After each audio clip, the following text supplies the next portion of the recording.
Shalom, shalom, mes bien-aimés dans le Seigneur. Il y a ceux qui m'ont posé des questions au sujet de la délivrance. Quelqu'un m'a dit, comme je disais dans Luc chapitre 4, verset 18, là où Jésus a dit, l'Esprit du Seigneur est sur moi, il m'a oint pour annoncer la bonne nouvelle aux pauvres, pour guérir ceux qui ont le cœur brisé et pour proclamer ou prêcher la délivrance aux captifs. Je suis en train de dire que la délivrance se prêche, ça ne se conduit pas. Donc on ne fait pas des services, ce n'est pas des services de délivrance. Dire que nous allons conduire un service de délivrance, mais la délivrance est prêchée. Selon la Bible, la délivrance doit être prêchée. Et quand les gens reçoivent la prédication de la délivrance ou le message de la délivrance ou l'enseignement de la délivrance, il connaît la vérité et cette vérité les affranchit. Jésus avait dit dans Luc chapitre 8, dans Jean chapitre 8, disant que si vous demeurez dans ma parole, vous connaîtrez la vérité et cette vérité vous affranchira.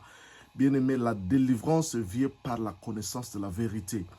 Si tu ne connais pas la vérité, tu passeras par des délivrances dans cette église et dans l'autre église. Et tu iras chez ce prophète, chez cet évangéliste, un évangéliste, un pasteur, pour que tu puisses recevoir ta délivrance. Mais après quelques jours, tu te retrouveras dans le même problème parce que tu ne connais pas la vérité.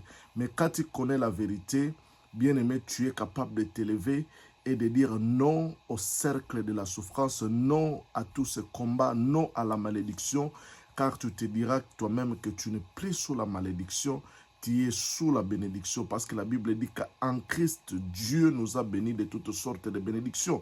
Et la Bible dit encore, toujours dans Galates, que Christ nous a racheté de la malédiction de la loi. Dans la loi, il y a la malédiction. Parmi les malédictions de la loi, il y avait dit si quelqu'un pêche, ce péché-là, Dieu le redemandera au fils jusqu'à la 4e génération. C'est-à-dire la malédiction du péché du père allait jusqu'à la 4e génération. Ça, c'était la malédiction de la loi. Mais la Bible dit que nous, les rachetés, nous qui sommes sauvés, Dieu nous a rachetés des malédictions de la loi. Nous ne sommes plus sous cette malédiction.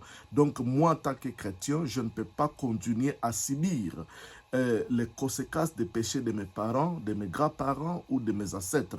Parce que Christ m'a racheté de cette principe, de cette loi qui redemandait le péché du Père au Fils. Nous sommes déjà rachetés. Nous ne sommes plus sous la loi. Nous sommes rachetés de tout ce qui était mauvais dans la loi, toutes les malédictions de la loi. Christ nous a rachetés et nous a rendus participants à la bénédiction d'Abraham. Nous sommes maintenant les enfants d'Abraham, nous bénéficions de la bénédiction d'Abraham. Alors la question était, maintenant, ceux qui ne sont pas encore arrivés à cette connaissance, qu'est-ce que nous pouvons faire pour eux? Moi, je disais ceci, je fais une vidéo en anglais, mais je réponds maintenant dans la vidéo en français, que ceux qui sont encore enfants, ils ont besoin d'être conduits, ils ont besoin d'être aidés parce qu'ils sont encore enfants. Quand un enfant ne sait pas encore marcher, tu peux l'aider à le relever jusqu'à ce qu'il atteigne la maturité où il saura faire des choses de lui-même. Alors, bien aimé, quand quelqu'un est encore enfant, tu peux le conduire dans la délivrance, tu peux l'aider dans les combats qu'il traverse parce que le diable, les cibles qu'il joue, les cibles ou l'arme qu'il utilise pour frapper beaucoup de chrétiens, ce n'est pas même des sorciers, ce n'est pas même des fétiches, ce n'est pas toutes ces choses-là que nous passons, c'est l'ignorance. Le diable utilise l'ignorance contre les enfants de Dieu.